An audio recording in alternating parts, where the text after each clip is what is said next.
Are you tired of the same old pro wrestling? Then check out the amazing action on Powerslam.tv, the biggest indie pro wrestling channel in the world. Get over 4,000 hours of the best pro wrestling events from over 110 of the biggest names in the industry from over 15 countries around the globe. Get your free trial today at Powerslam.tv. The following is brought to you by the Social Suplex Podcast Network.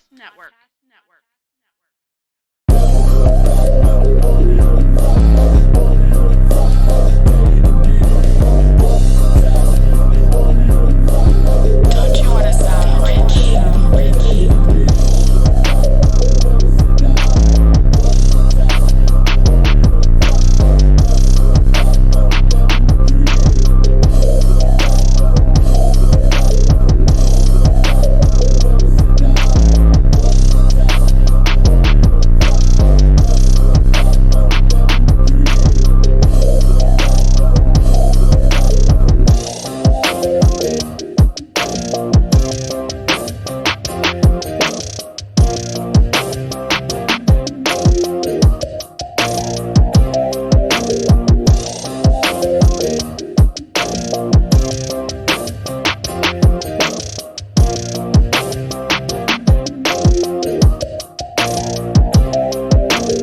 Welcome to the 54th episode of Social Suplex's podcast about AEW with a proclivity for positivity. Welcome to All Things Elite.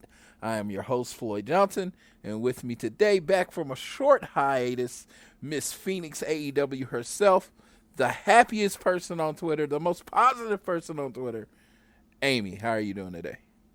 I am doing fantastic. It has been a great week. Yes. Well, Amy, I'm going to start with the question. I asked it last week, but you are the positive spin queen.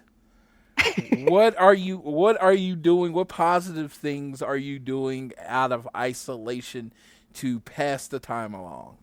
Oh, coronavirus quarantine. Well, I have since become an interior decorator. We have redecorated just about every single room in our house. And that's been a really great way to pass the time and sort of make your space feel new. I've also been bringing out science experiments to do with the kids, playing a ton of Animal Crossing, and singing covers of Judas that are specific to the coronavirus quarantine. What about you? I have been playing a lot of video games, working. I can honestly say I am very blessed that part of my life is really unaffected. I do work in IT, so I am able to work from home very easily.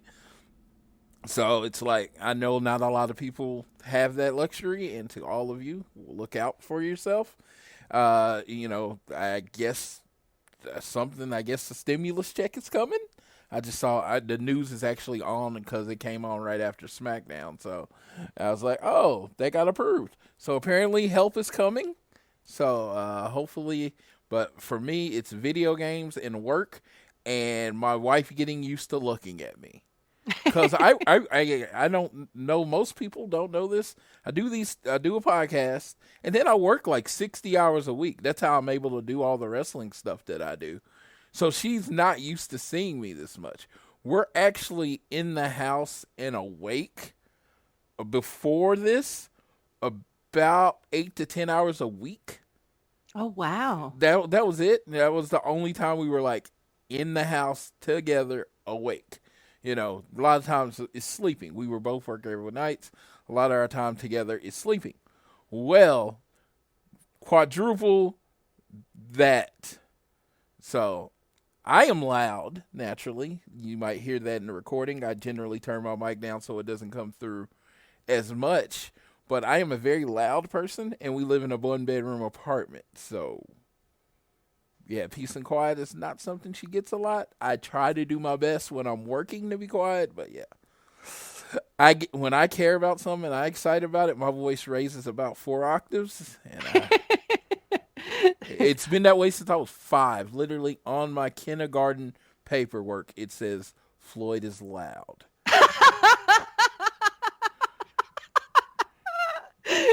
My kindergarten paperwork says Amy talks too much. Yes. Yes. Yes. I don't think anything's changed between us. Yes. As I say, my teacher wanted me to work on me not being so loud. He's like, your voice carries, which is just a nice way of saying you're really loud. All right, but we're gonna jump into it. Just let you know, just shorten it. Power Slam TV brings you this show every week. Go to powerslam.tv. If you put in Social Suplex, you get the first month free. And make sure you're supporting Power Slam TV. Also, you can download us on Google and Apple Podcasts, and make sure you're following all things Elite affiliated Twitter accounts, which is AT Elite Pod, at Social Suplex, at Phoenix AEW, at All Elite Tiffany on Twitter. And I'm just doing this because I heard about it today, and I'm actually excited. It seems like a show is coming back. What show? Your show, your podcast. Yes! Yes, Miss Chetty. Yes! It's coming back. I saw it like 2 minutes ago as I was scrolling through your name, and I was like, oh, that is awesome.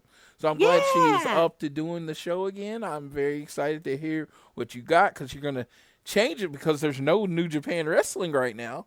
So you're going to be talking about the independents and pretty much whatever wrestling is happening, right? Yeah, so we're going to be talking about, AEW and how they're covering the empty arena shows. And then we wanted to take a look at how people are sort of being the helpers in the wrestling community during this coronavirus sort of cancellation that's affecting so many people. And we wanted to highlight the companies that are doing something productive to help out the wrestlers and just sort of give them a bit of a spotlight while we come back from our show. Jen's feeling great. She kicked cancer's ass because she's a badass.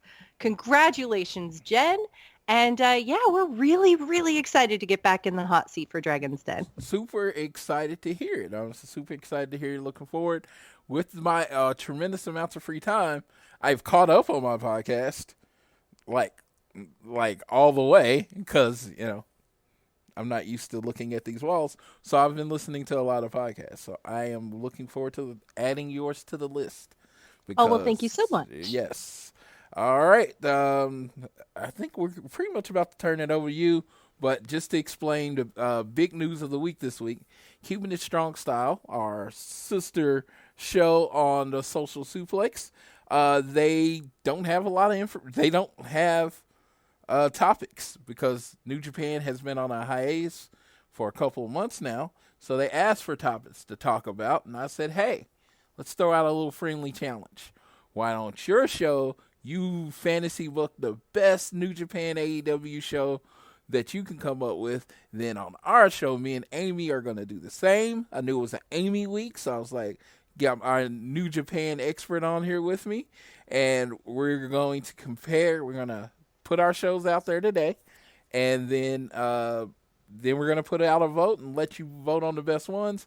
I did not know what I was getting myself into because Jeremy and Josh, I honestly say, if it was like they gave me a few months notice and they're like, hey, this show's in New York or anywhere, I'm flying there to watch it because they put on two pretty great shows.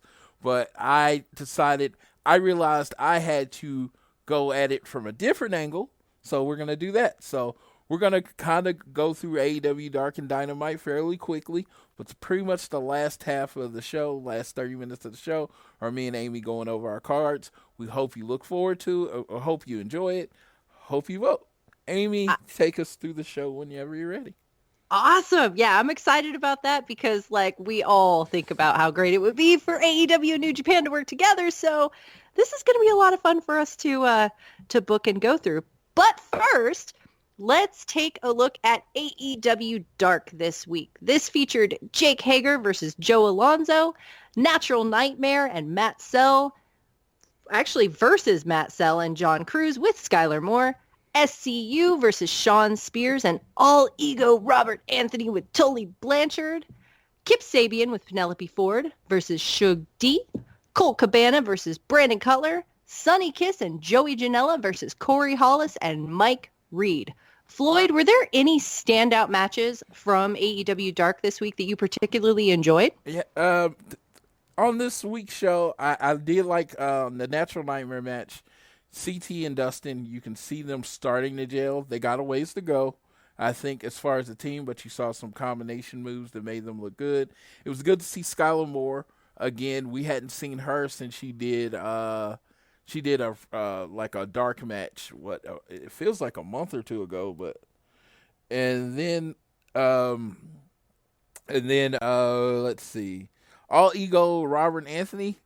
He looks like he has a look, and his wrestling style was really good.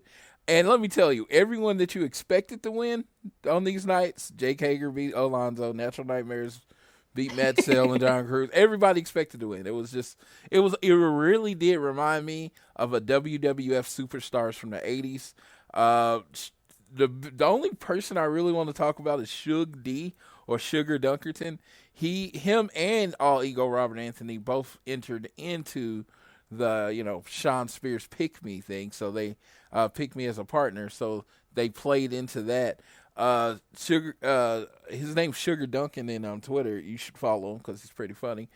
And yeah, it was kind of cool seeing him wrestle against Kip Sabian. I like that they're going an extremely different way with Kip Sabian than they did before, because a lot of people weren't feeling him. But now he's the kind of guy that hides behind his girlfriend. So he is that. That's the kind of character he's playing. So that's kind of cool. And he got the win in his match. Colt Cabana and Brandon Cutler was kind of funny because, Colt Cabana's been doing this forever. So he was talking all through the match. He actually kept it pretty lively. He kept complimenting Brandon Cutler, and that was, pissing Brandon Cutler off. Yes. I love Colt Cabana so much. I love how charismatic he is. He's so fun to watch. He's a really good wrestler, but he's so fun to watch. And I loved how there were so many moments where he would put his arms up like he was taunting and posing for the crowd. And he did this at one point, and then he was like, "Yay, me!" And he kind of looked around and realized no one was there and turned it into an awkward slow clap. It was hilarious. I love him. And I understand, the fun of wrestling. I'm all about wrestling being fun. Don't get me wrong. Not everything's for me. Big thing is, I don't like the Superman pin thing. The first night he did it with SCU, when he did the, I forgot what it's called, like Welcome to Chicago or whatever, and he bounced the dude's body off the rope. Then they fell, and then he did the Superman pin. I was all about it. But the Superman pin as a finisher, I don't know. For me, my suspension of disbelief loses it there sometimes for me. I actually even believe Yano hitting you in the balls and then pinning you, because you just got hit in the nuts. But just kind of that Superman pose, it's like, it's one of those things. You're never supposed to say these type of things when it comes to wrestling, because you can say it about everything. But I always wonder, why not the dude just roll? Just go with the momentum. I mean, be out of the move. I don't know. You're not supposed to do it. I know you're not supposed to do it in wrestling. You could pretty much do that with every wrestling move. It's like, once he puts you in the head for the DDT, why don't you just drop down before he drops down on you? You can do that all day. It's just that move, I don't know, it rubs me the wrong way. I don't know. Do you have any? That's fair. I love it. I love Colt Cabana in every aspect, though, because he's so cheerful, Yes. Constantly. So, because he's so cheerful, it's kind of like Orange Cassidy is so apathetic, and Colt Cabana is so cheerful that just whatever he wants to do, I love how he does the Superman pin, and then he puts his chin on his hands, and he kind of has this grin on his face, and he's got these twinkle toes going. It cracks me up every time. So I love it, but I can totally see how it isn't for everybody. Yes, like I said, you're not supposed to say those type of things in wrestling, because you can say it about everything. It's like it's like when people question superhero movies. I'm like, so you questioned that thing, but you didn't question the 12 things that happened before it. I get it. You're not supposed to do it. It's one of the moves that bothers me. like I said, I didn't mind it when he did a move before he did that move, and that's just how he pins people. I'm okay with that. It was just like, that's the finisher. That's what made it weird for me. Then we got to see Sonny Kiss, who we don't see a lot of, unfortunately. I wish they would use Sonny Kiss more, tagging with Joey Janela, right? And I thought I don't know if they've tagged up before, but it didn't look like it. It just, there's some crispness that will come, but I am looking forward to what we'll see from the team.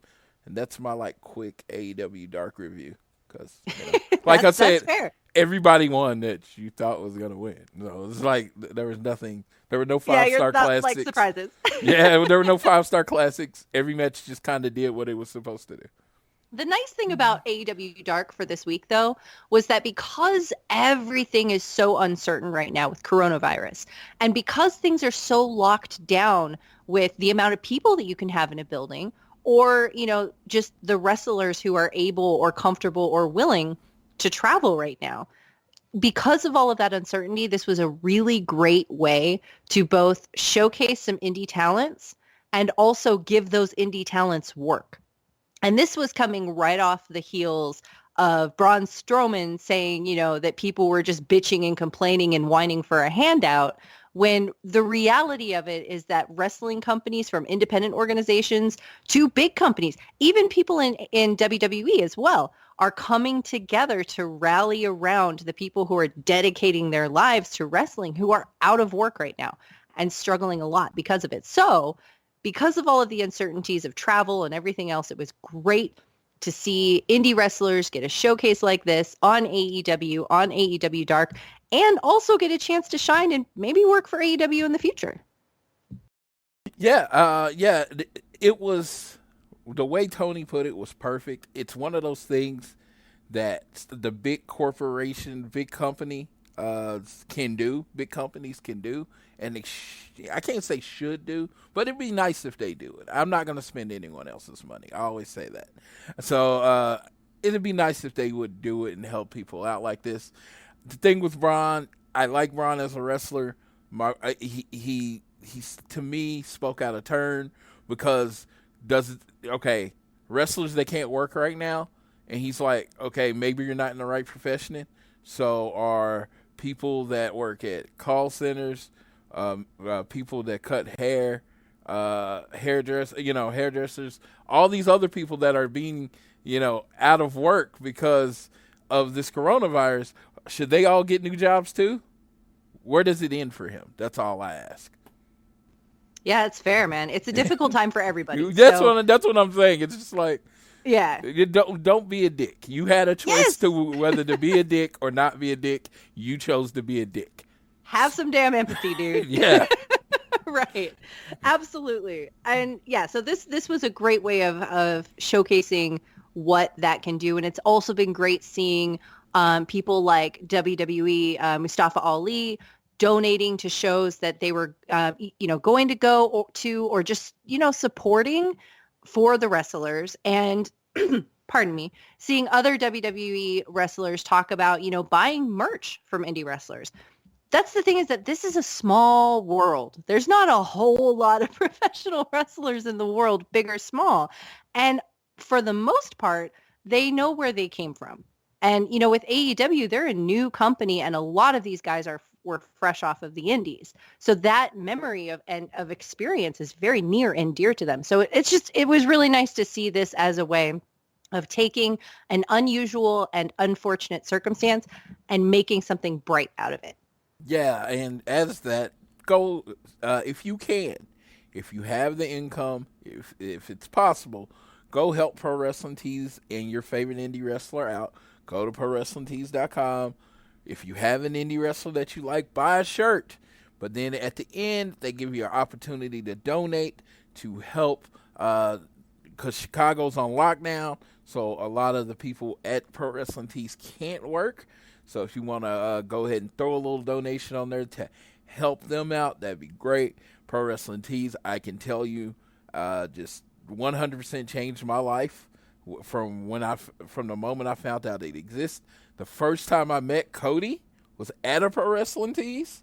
I have since bought like somewhere between 50 and 100 shirts from them. So again, my wardrobe is mostly pro wrestling tees. So if you can support them, great. If you can't, just keep, supporting them the way they are. We're sending out retweets, whatever way you can. Yeah, man. Even just talking about some of your favorite indie wrestlers. Yes. That's a great way of getting them some exposure and just getting them on the radar for people's minds, Never a bad thing to talk about those who are up and coming, especially in a situation where they might be struggling right now. Let's take a look at AEW Dynamite, the actual show. Now, this, again, we have an empty arena, except this time we only have 9 people who are, in production. And wrestling, I believe, is what Cody said, that there were 9 people in the building because of the restrictions of how many people were able to be in one place at a time. They also had doctors that were taking the temperature of everybody before they went into the building. They had social distancing practices. They also had in their catering, they had things individually bagged. They had gloves, obviously showers available. So they had a lot of precautions that they were taking to ensure the safety of everyone at the show. That said, this episode of Dynamite really felt different than even the last one. The last one didn't even feel at points like the crowd wasn't there. It was so good and so hot and so on point that I could still hear everybody in my mind shouting and screaming. This one was noticeably quieter, and I think it was kind of charming because of that. I think we only had Tony Khan in the gorilla position all night. We had Kenny Omega, Cody Rhodes, and Tony Schiavone on commentary, and because there was a lot more stillness and a lot more quiet parts, you could hear part of the production as the show was going on. And I thought that was really neat. Did you have any interesting observations about this show compared to the last Empty Arena show? It had to change how I watch AEW. Because I'm working a lot of times when I'm watching AEW. So a lot of times, if it's a match, I'll watch the match and then I'll listen to it. I'll just... the crowd reactions, blah, blah, blah, and I'll listen to it, and then I'll, something happens, I'll come back and see it, and then I'll watch it again later for the review. But when you're not hearing really any sound, you have to, pause it and see what's going on. So it's really changed how I watched it. As far as the production, yeah, I can honestly say I've watched a few Empty Arena matches. Having those 8 or 9 people on each side of the ring really did help. Yeah. It did help. It helped, and that's all I can say. This one, it's scaled back. I understand why they're doing it, but it was just and I do think they do need to scrap the whole wrestlers in a locker room cheering and all that stuff. That was a tricky one because I missed the wrestlers in the crowd so much. And then when they cut to the wrestlers in the locker room, it felt so similar to WWE that I was taken back for a minute. But then I appreciated it because it's Jericho. It's Shawn Spears. It's still fun. But it was certainly if they didn't have that, I think that would have made it lesser, in my opinion, because you need something to react to what's going on. I mean, you could still hear the camera guy occasionally would be cheering when stuff was going nuts, during the Sammy and Kenny match. You could hear crew members cheering or kind of getting lost in themselves. I found that it was really nice having the locker room camera cuts when they would cut to them in the locker room, just to get that variety and sort of interaction in the show. Yeah, like I said, it was interesting. I'm going to say they're doing the best that they can. I hope this isn't... I know for the next few months it might be. I hope this is not the norm for any longer than that as far as professional wrestling. Yeah, for sure. It's going to be very interesting to see what normal looks like and how long this extends, because I honestly, and I guess, before we get into the card, which will bring a higher point to this conversation, but I honestly think that we might be finding ourselves in a situation where we're not even really able to see shows unless, segments of them are pre-taped, or maybe they start incorporating promos and storyline build and having more of that wrapped in the show, because we just don't know with the travel restrictions, with the closures, with how things have been ramping up. Like, we have no idea what things are going to be looking like. So I'm kind of in a situation where even though I'm watching it, I'm like, oh man, I miss having the wrestlers in the audience, or, wow, it's really quiet this time. I'm just grateful that we have it at all for as long as we do, because I don't know when or if that's going to end for a while. Yeah. And it's, I completely agree with you. That plug can get pulled any day by the governor of Florida. And, I don't know how much they've recorded ahead of time, but, I'm one of those people that I'm for full lockdown right now. Just like, let's do it for 14 days.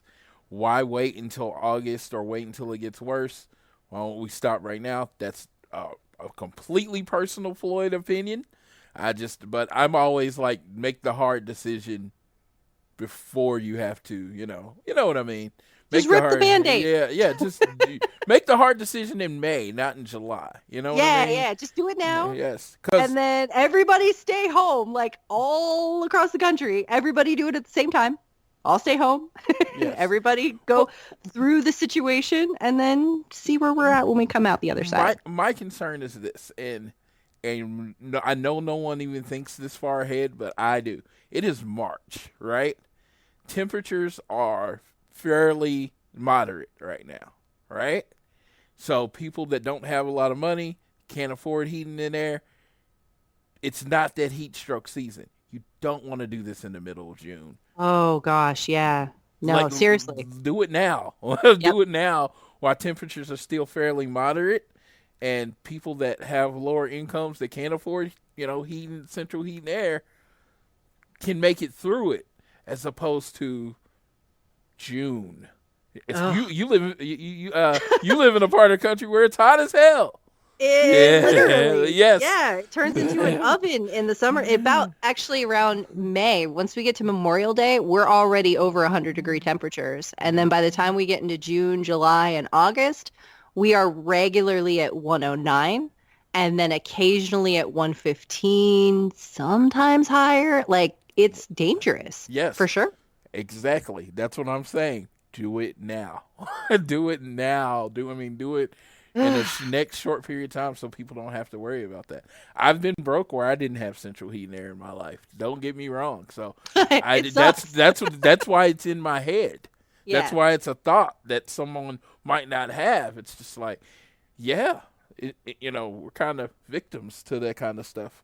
So, yeah, that was really depressing. Let's lift ourselves up. Let's do it. I knew we were going to have to go down a little bit before we go back up. Let's bring it back up. Yes. Let's talk about Dynamite. Yes. All right, so we start things off. We've got Kenny and Cody on commentary. We've got Tony Schiavone with them. And then Cody's got to leave because he's got the first match with Jimmy Havoc. This was awesome because I was looking forward to seeing Jimmy Havoc get the Cody bump, because everyone who's had a match against Cody gets the Cody rub. But again, there's a big part of the Cody rub, which is the crowd. Yes. So this was a great match. I enjoyed it. It was really fun.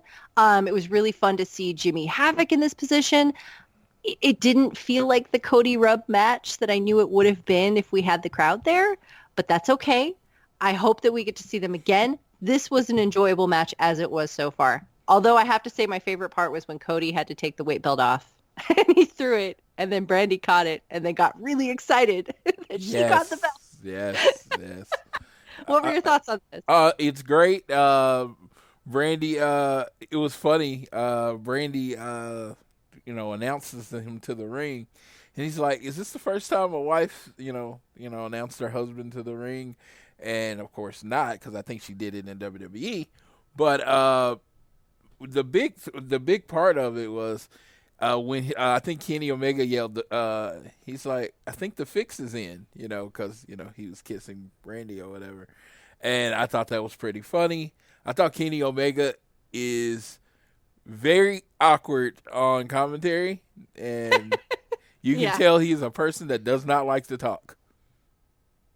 Yeah, he sounded or felt like if not if I were to try to do it, but kind of like I could relate to it. Like if I were to try to do commentary, I feel like Kenny Omega's the closest to what a normal person would sound like trying to do commentary. Now, he was great. It was cool because you got to get sort of, background information and just like hear his thoughts on like the technical parts of it a bit.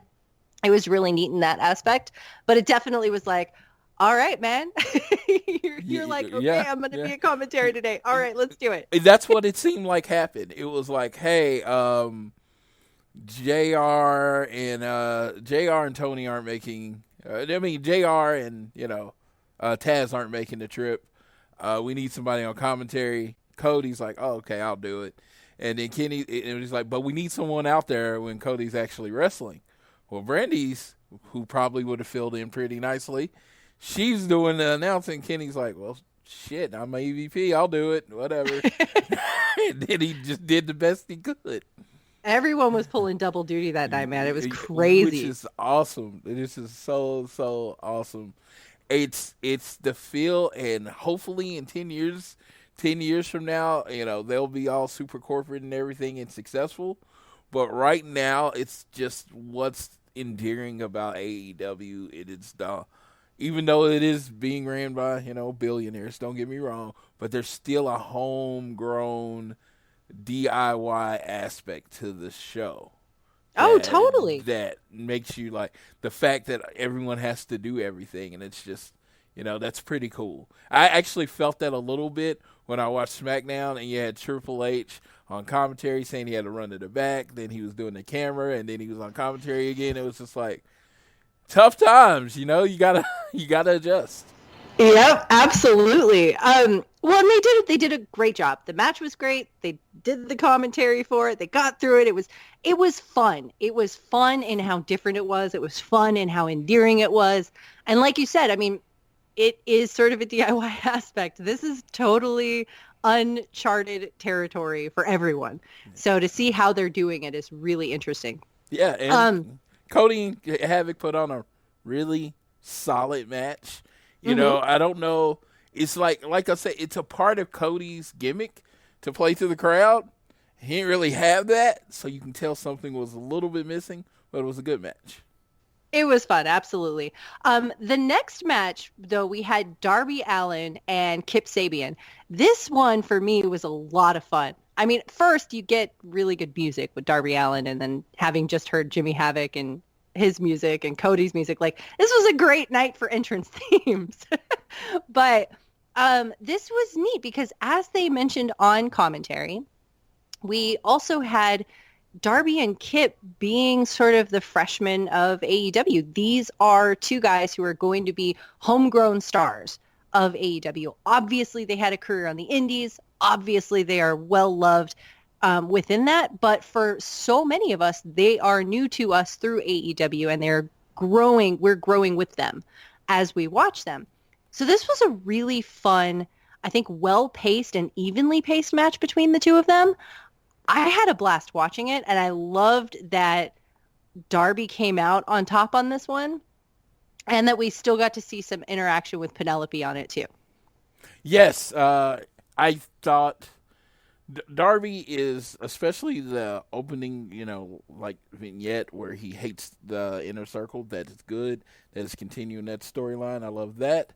Then the match itself is a match you'll probably see for years to go, from now, and that's going to be great. I think Darby is the star. Jim Ross said it before, and I feel like he stole it from me, because I said it was like Sting and Jeff Hardy had a baby, and that's Darby Allin. And Jim Ross said it on his show this week, which is really awesome.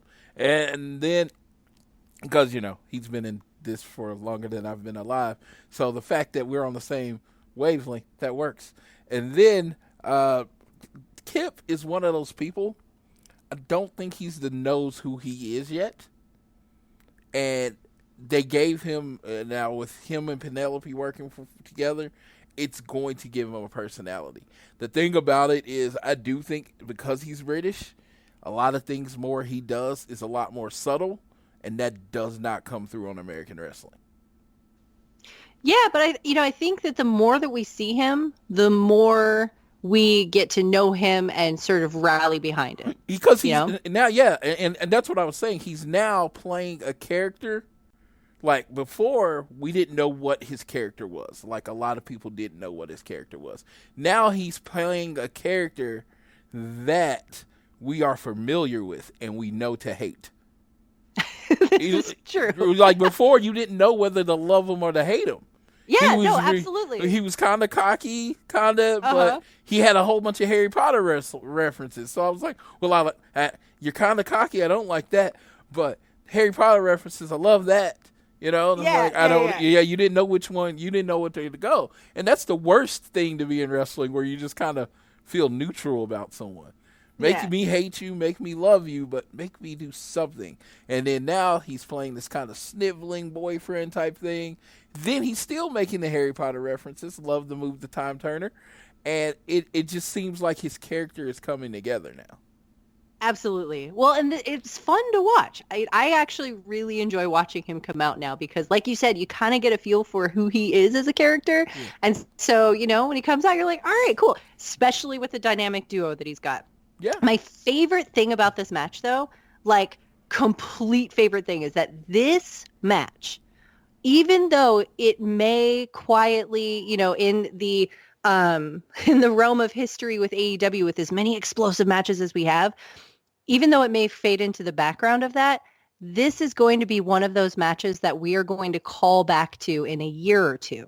Because, as you said earlier, Darby Allin said that Kip Sabian was going to be the sacrifice for the Inner Circle. He finished this match with a move called the Last Supper.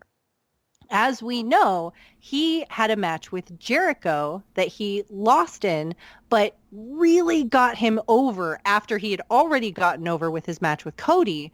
And I think we're going to end up seeing Darby Allin and Chris Jericho meeting again, and we are going to see Darby Allin taking the Last Supper directly to Judas. Sorry about that. Messed up with my mute button. I completely agree. Darby Allin is, again, he's the Sting. Jericho's the Flair. I remember Sting lost to Flair so many times by DQ, by all these, different ways that the veteran got over on the young up-and-coming babyface. But when Sting finally beat Flair, it was just like this moment. He rolled him up and got the pin. I think we're going to get that someday with Darby Allin. I don't know how quick that's going to happen, but it you can see it building, and you can see the excitement and the anticipation coming on. Oh, it's going to be awesome. So then next up we have Jake Hager. He beats Chico Adams. Okay, done. But then we also have Moxley comes out, and then he does the paradigm shift on Jake Hager, which is awesome. But then Jake Hager just kind of gets up, and then he goes for an ankle lock, and they, sort of set up for Jake Hager versus Jon Moxley, which I think is going to be pretty dope to see, and Moxley better win, because I swear to God, this is the show with the proclivity for positivity, but I am going to go on a 30-minute effing rant if Jake Hager takes the title off of Jon freaking Moxley. Well, first of all, I need to correct you on his name. His name is Oklahoma's own Jake Hager. Thank you. Okay. So I would have no problem with him being champion because representing my state. But I can say this, a proclivity for positivity. So you will see that we skip over his matches and don't say much about him. He is the most boring wrestler I've ever seen in my life. Yep. He does nothing for me. I saw him wrestle in a bar in Gainesville, Texas, and it was the same thing you would see anywhere else. And I love Jake. I think he has this look.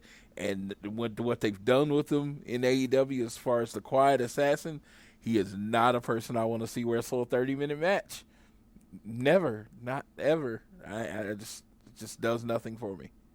Yeah. Well, so they set up the storyline, and they put a guy to sleep. Yeah. That was fun. Yeah, All right. Every guy, and I like that. I really do say I like that Mox is picking his challenger. He's not being the face champion that waits for somebody to come get him. He's like, I don't like you. I'm going to fight you.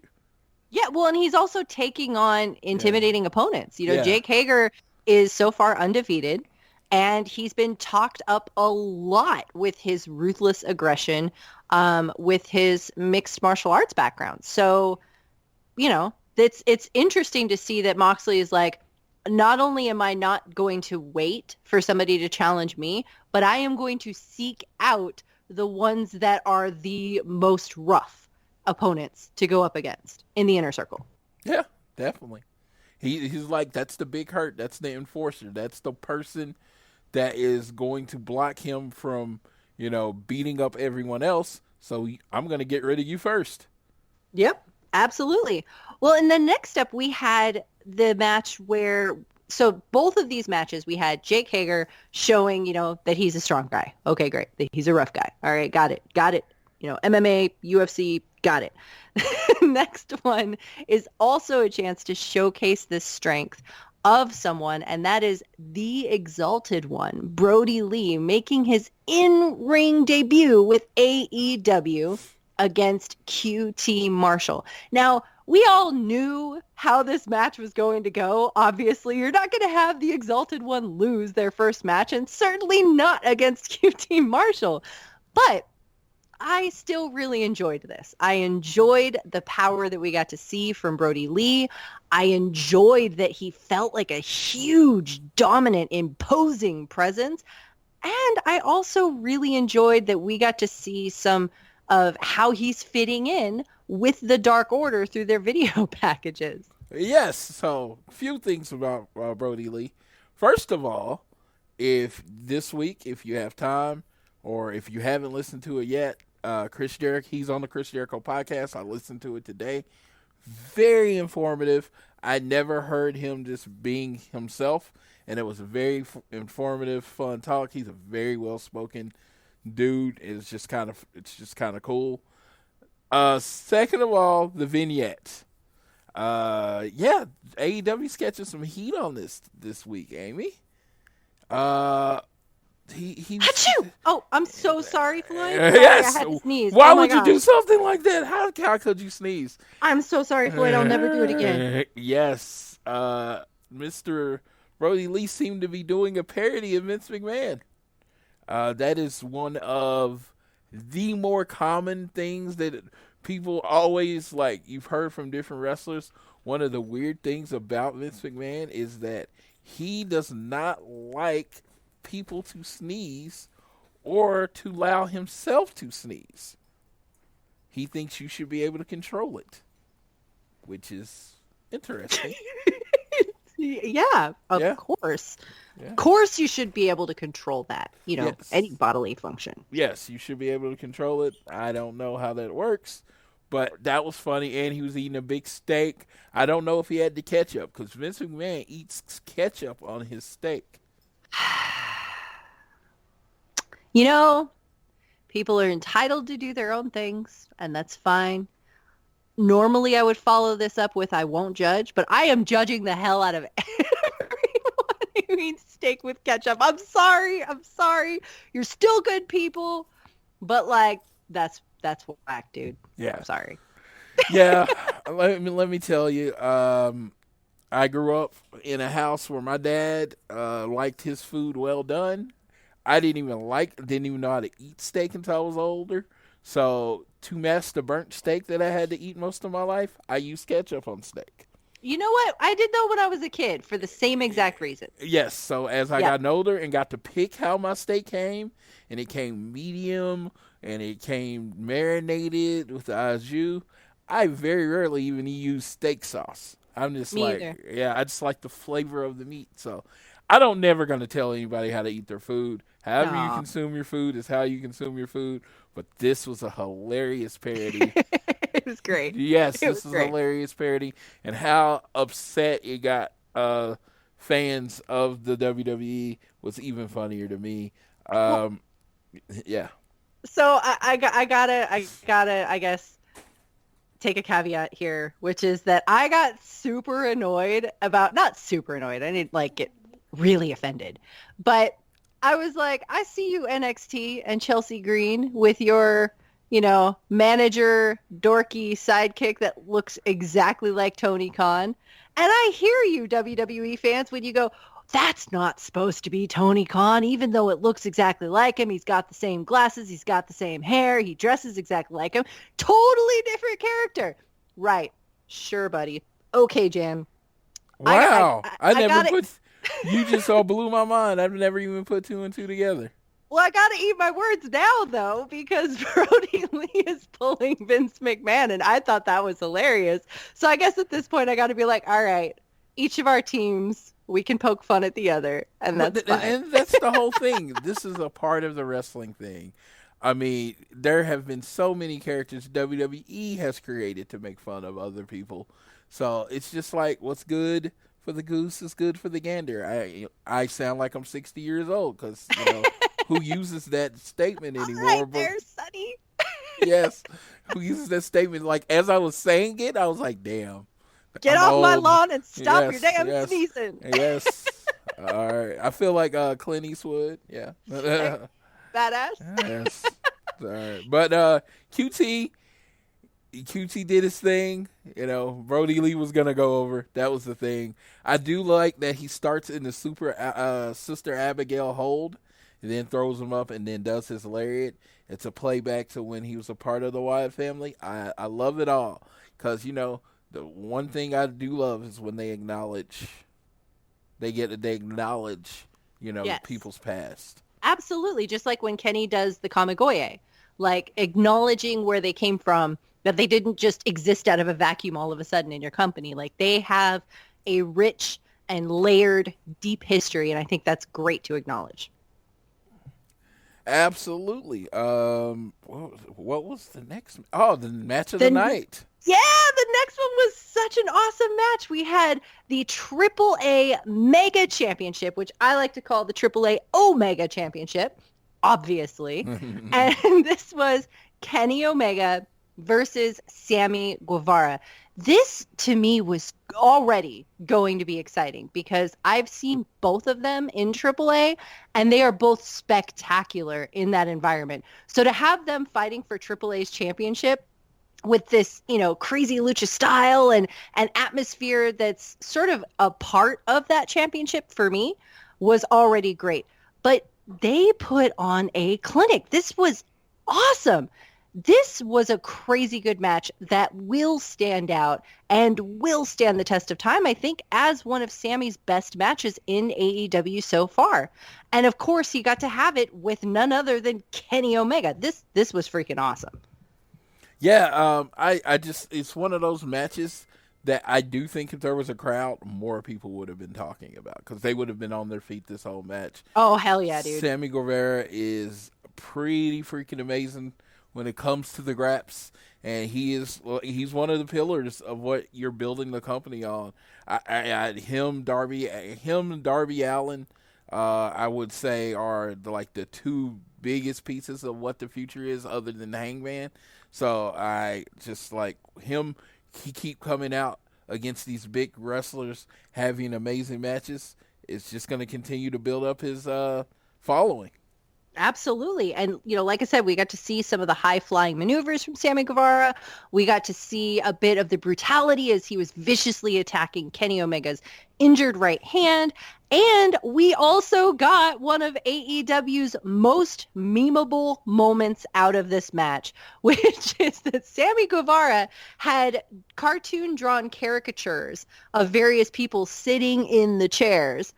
And he picks up Brandy Rhodes' picture and starts making out with her, and it cuts to Brandy Rhodes and she's just like, ew, what the fuck, dude.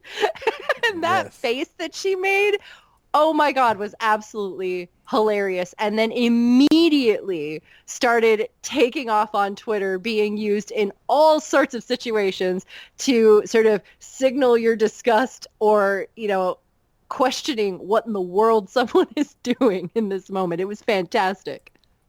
Yes. It is. Hey, somebody got to tell people that's not what's up. That's not nice. Then he had he took a shot at Cody because he put his captain from Star Trek, and it was Chris Pine.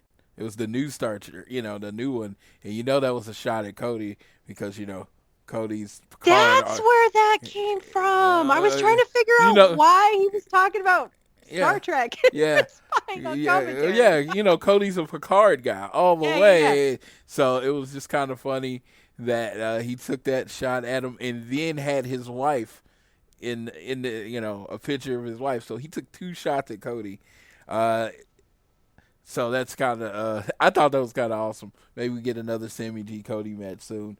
But yeah, just he's amazing. You run out of adjectives for Sammy, and then Kenny's Kenny. Like the way it was. Kenny's just Kenny. It's the amazing. Way it was definitive, and he rolled him, hit him with the knee. It's like, dude. Yeah, Kenny Omega is Kenny Omega.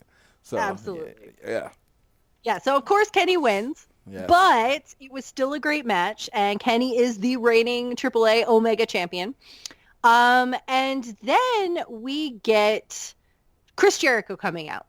And as Chris Jericho comes out, we get his music hitting, and we have TNT's worldwide crowd challenge, the Judas Challenge, where we have tons of people on Twitter sending in videos of them singing along to Fozzie's Judas, and myself and Tiffany and Jackie and so many countless people participated in this. So you knew when Jericho's music hit that the crowd was singing all around the world, and that was a wonderful thing.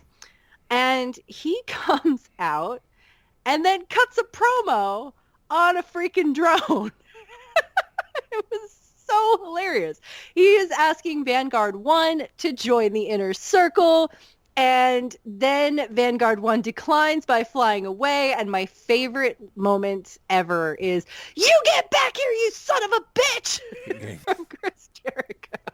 It's my favorite thing. I'm still cracking up about this. Yes, Jericho, I'm going to say this. He's the only one in wrestling that can pull that off right now. Yes. I mean that. And it's like, as much as I'm a fan of other people, and I think Cody can do no wrong, Jericho's the only person that can pull that off. That was a uniquely Jericho thing, to cut a promo on an inanimate object. Yeah, there you go.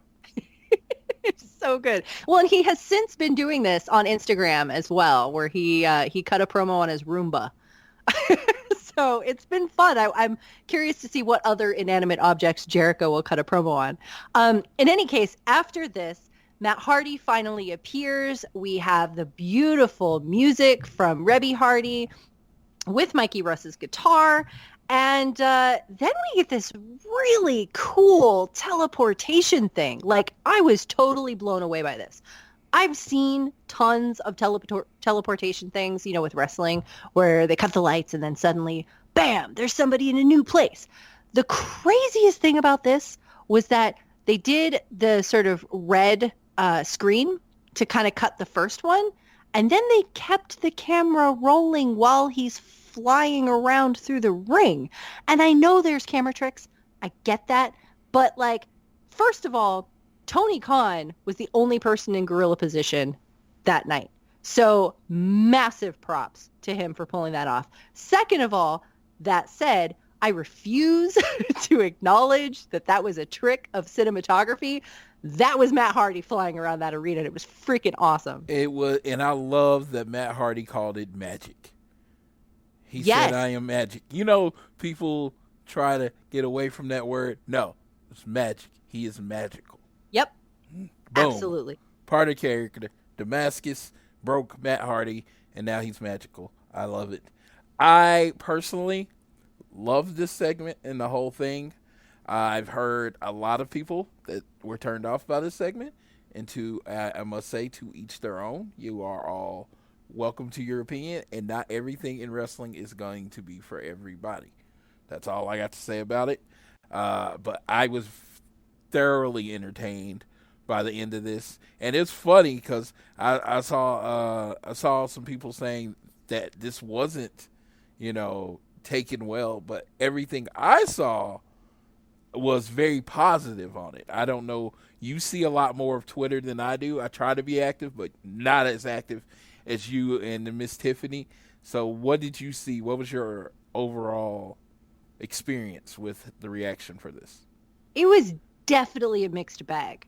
But at the same time, I thought this was cool as hell. You have Matt Hardy being an absurd Shakespearean character. He's a playwright in this ring right now.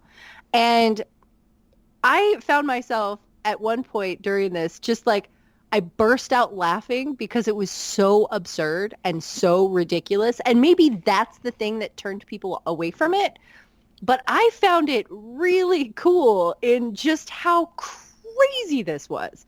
Because you have two of these incredibly creative, legendary, reinventing masterpieces of wrestling in the ring together. You have Jericho, who just literally cut a promo on a drone, and it was freaking awesome. And you have Matt Hardy, who is this 3,000-year-old Shakespearean magical character. And they're both trying to communicate to each other. And it felt like Chris Jericho was trying to reason with a crazy person. But that crazy person was also really effective. I really just enjoyed it. I enjoyed the absurdity of it. I enjoyed the pomp and circumstance of it, where even it was just two people showing what they could do best. I got to give a shout out to Jackie. She said it best. It was like an adult trying to have a conversation with a child. Yes, exactly. She said it best. I was like, that was the perfect to be description of it. It was like me trying to explain something very difficult to a child. It was so good. And Chris Jericho is I am I get reinvention. I've reinvented myself a million times. You're still Matt Hardy. And he's like, I'm Damascus. I am 3,000 years old. You are a hole of the ass. Yes. Yeah.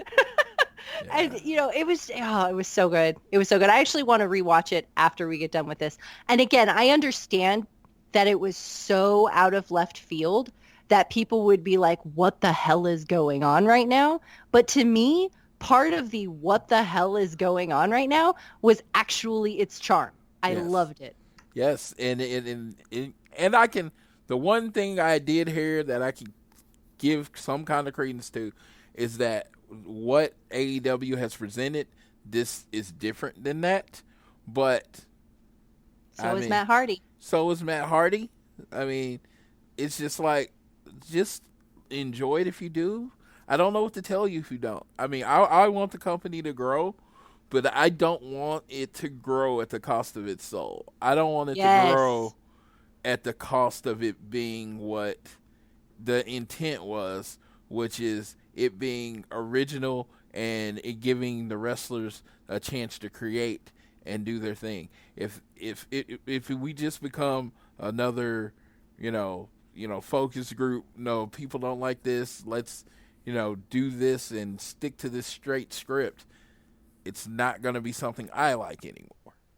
Absolutely. I completely agree. And it has its soul, it has its creativity, it has its ingenuity, but most of all, it has its spirit of listening to its talent. Yes. And letting them do what they do best. And it may be totally different, but it's also going to be totally different because there's not a lot of opportunities where people really get to shine with their individual selves and have this great melting pot of story. Now, they may end up tweaking things or working together or sort of not tweaking it, but maybe refining it and smoothing out the edges. Or they may not. They may just let Matt Hardy be Matt freaking Hardy because he's Matt Hardy.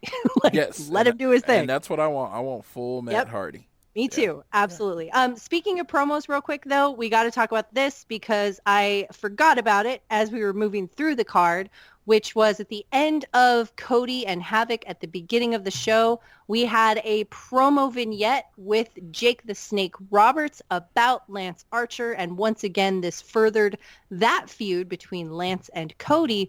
But I think even further than that, it furthered a feud between Jake the Snake and Cody's lineage.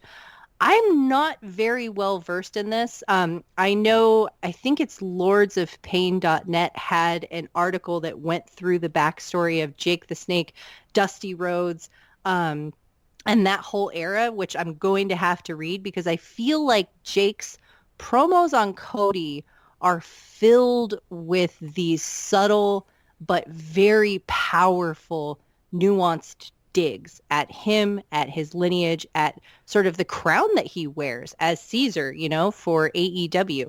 What are your thoughts on Jake the Snake, Lance Archer, Cody Rhodes? Do you have any insights or thoughts on that? My first point will come from Everything AEW, another show, Everything Elite, which is on the Voice of the Wrestling. I love their podcast. I listen to it every week.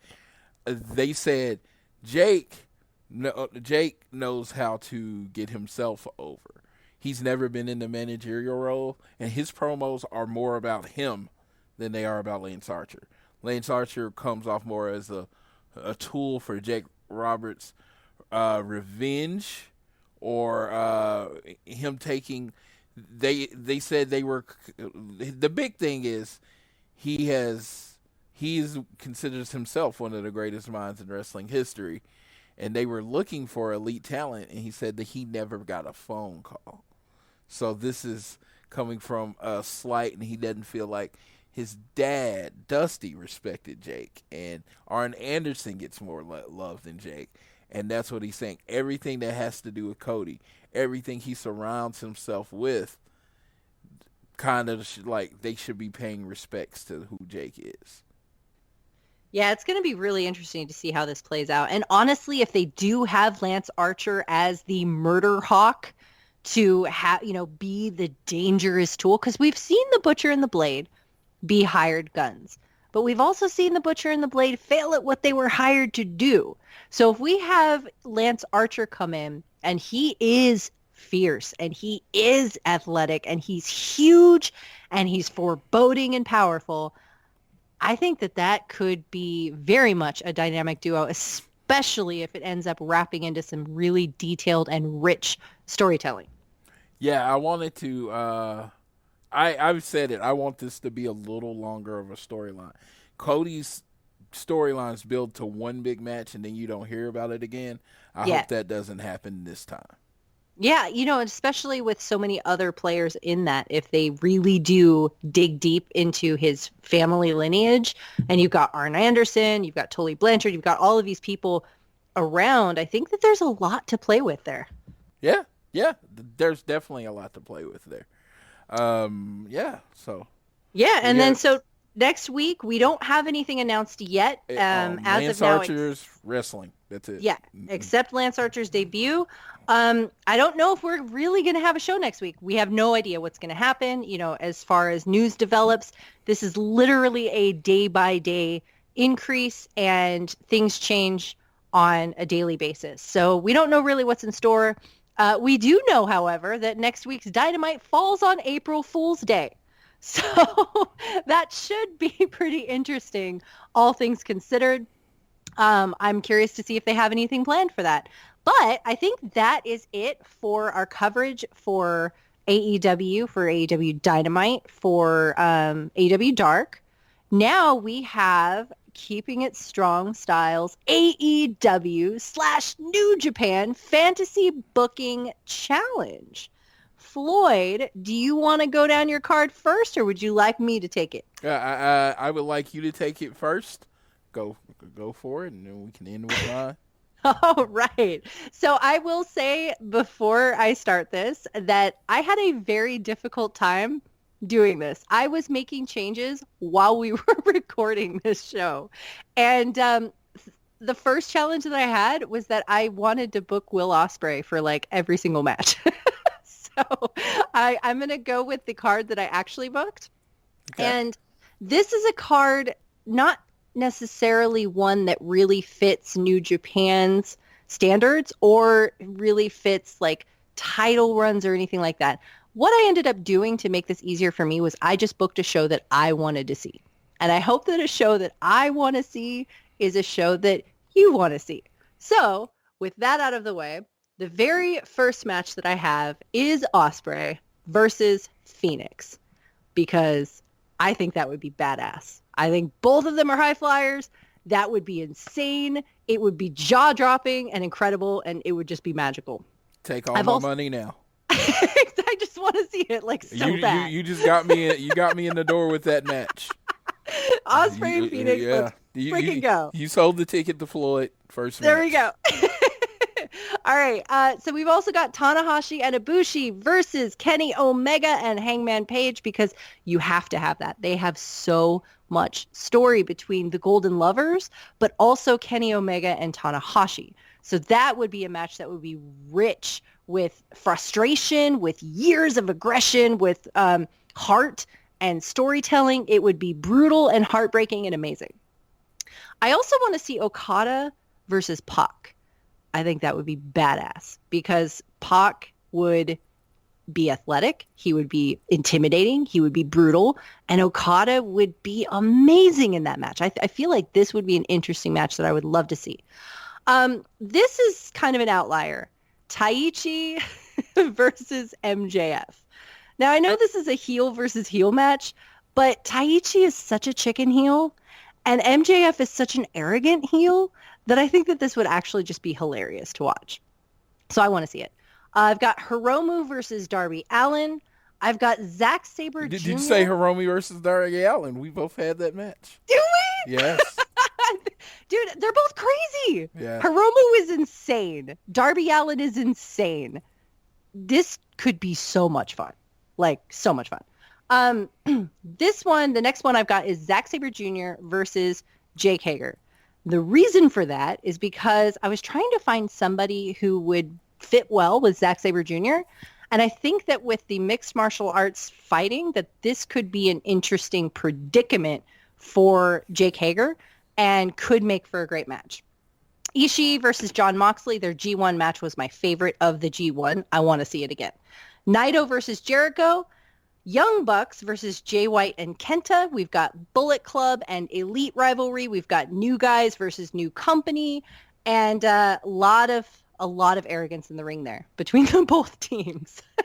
And then Jurassic Express versus Gorillas of Destiny, because I think Gorillas of Destiny would be very fun to see them interact with a giant wrestling dinosaur and Marco Stunt and Jungle Boy, and I want to see Jurassic Express kick their asses. So that's my card.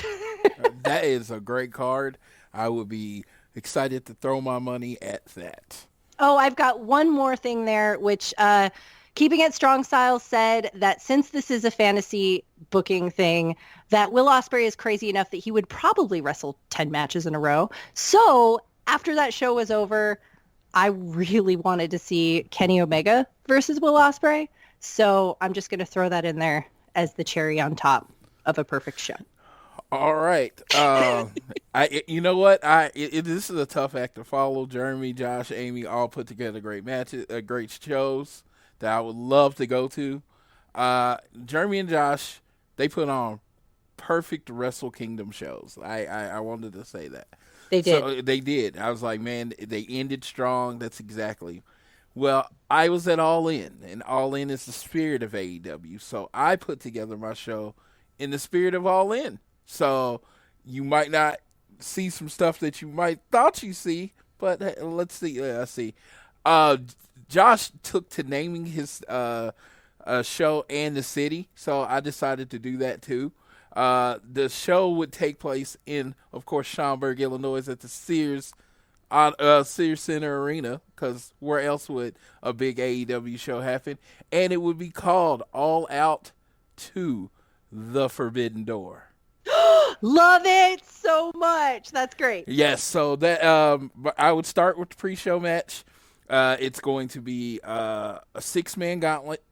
which is going to be Jurassic Express, Jurassic Express versus Suzuki Gun team of Minoru Suzuki, ZSJ, and Taichi, the Dangerous Techers, versus Best Friends with OC, Orange Cassidy, versus the Mega Coaches in Yoshihashi, versus LIJ of Sonata Evil and Bushi.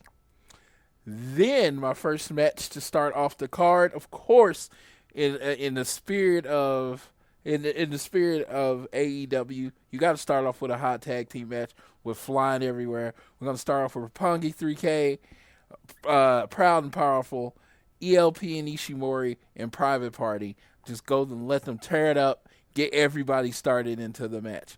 In my world, there are no titles on the line. This is just a fun show. Then the next match, we got Hosses. We got big men slapping meat.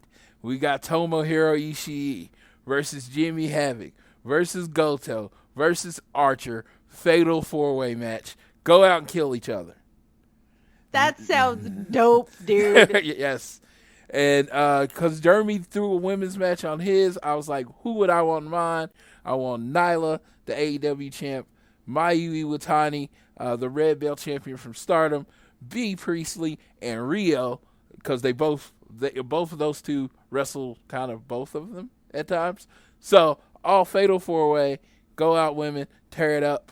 Then we got Shingo Takagi versus the big hurt Jake Hager. Again, you're seeing a theme, two big men slapping meat. Go out there and kill each other. Then, after we got to change it up a little bit, we're going to go to the juniors. We're going to have Darby Allin versus Hiromu Takahashi. I stole that one from you, apparently. And then I have, we wanted a tag team exhibition. We're going to have Ibushi and Tanahashi versus the Lucha Bros, and just let them go out there and tear it up again. It's going to be then next. This is a match that both Jeremy and Josh had, and I had needed to do it. We got Chris Jericho versus Will Ospreay. Battle of the epic entrance songs, dude. Yes, the battle of the epic entrance songs. So I did that, and then we got the faces or the flags of both of the companies. We got the AEW champion Mox versus the New Japan champion Naito. Let's go out there and see represent for brand supremacy. Then we're going to end our last singles match of the night is Mr. Kenny Omega versus Kazuchika Okada. Give the people what they want. Hell yeah, dude! I love this card. Let's do that number 5. And you like, you think Floyd, you're doing a card and there's some names missing. Oh no, there's nothing missing. Again, I'm all about giving people what they want. We never got a satisfying resolution to this rival, so the main event of the show will be the Elite with Cody, the American Nightmare, Hangman, and the Young Bucks versus the Bullet Club of Jay White, Kenta, and God in a blood and guts match. And the Elite wins. Of course. Because it's the AEW show. Dude, how are you going to be all like, oh man, this is a tough act to follow, and then be like, I'm going to book the most perfect AEW New Japan on the AEW side card ever. Yes. I was like, you know what? The new 2 things I knew, I wanted the last 2 matches to have all the members of the Elite in it. Yeah. So that was the biggest thing, but it was like, no, because it was like, they stole like 4 of my matches. Like they didn't know I came up with it, but I had started doing my list, and I was like, "Why listen to the show? Okay, can't use that. You can't use that. Can't use that. Can't use that." Yep. I was like, so by the end of the show, I had no card.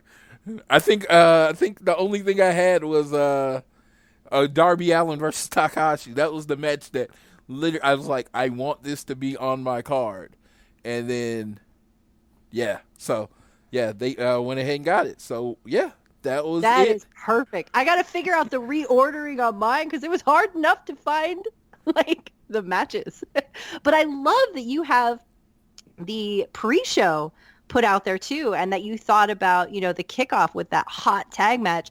And Private Party is such a great way to start the show. This is an excellent card, and I'm already salivating at the idea of Omega Okada in an AEW ring. That would be amazing. Yes, yeah, I just think it would be killer. And the thing is, anybody could win because I don't want any titles on the line. They'd be representative, but no titles on the line, so they can just go out there and tear it down. Kenny Omega, yeah. I would probably, and if I was booking, picking the winners, I would probably give Okada the win back over Kenny Omega. Oh, yeah. Yeah. And then, the Elite win the last match to break the tie. For sure, man. Well, this was so fun to think about, like, what matches we would want to see and what would build a great card between the two companies. And yeah. I know that we keep saying that we hope the Forbidden Door will be open, but honestly, with all of this, it would be amazing if we could end this coronavirus ridiculousness and all of the stress and worry and uncertainty of the world with everybody coming together to put on just a baller-ass show. That would be amazing to see. And the thing is, I've become very satisfied with AEW's roster. I wasn't at the beginning. I thought we were missing some things, but with the people that have been added, I'm very satisfied with the roster. So if you want to bring the occasional Tanahashi or one or two people over, at this point, I don't think we need a full-on AEW versus New Japan show. No. That would be cool, but it's not really needed. And I just have some people cross over to this side. I really do. When Carl Fredericks goes on his excursion, I don't know if you watched him a lot, but Carl Fredericks, I want him in AEW. He's amazing. I want him in AEW. He's fantastic. I want him to do his excursion in AEW, and that would be kind of cool. But yeah, that's it. I think we're doing pretty good on time. So I think we're good, man. Yeah, I think we're good. So do you have anything else, man? No, just, everybody be safe. And I know we're in uncertain times right now, but there's a light at the end of the tunnel. We will all get through this. We will all have our happy wrestling to look forward to. We will all at some point get to plan our shows. And, the first show that we get to have with AEW where fans get to fill that arena once again is going to be filled with so much excitement and joy and gratitude and love and thunderous cheers. And I hope so greatly to be a part of that. I know you and Tiffany were talking about that, but that's really what I'm looking at right now is just when we're finally done with all of this uncertainty, what are these wonderful things that we get to look forward to? And it's always wrestling. It's always wrestling that gets us through, the darkness, the uncertainty, the worries. It's always wrestling. It's always there. So we will have that to look forward to, the light at the end of our tunnel. And until then, we have so much gratitude for the entertainment that they're able to provide in any capacity that they are safely now. So grateful for it. But I'm just excited to start planning a vacation again to go see these shows in person with everyone else. Yes. And I'd said this before. Take care of each other. If you can lend a helping hand to whoever you can, go out and lend that helping hand. I'm looking forward to seeing everybody at the wrestling shows.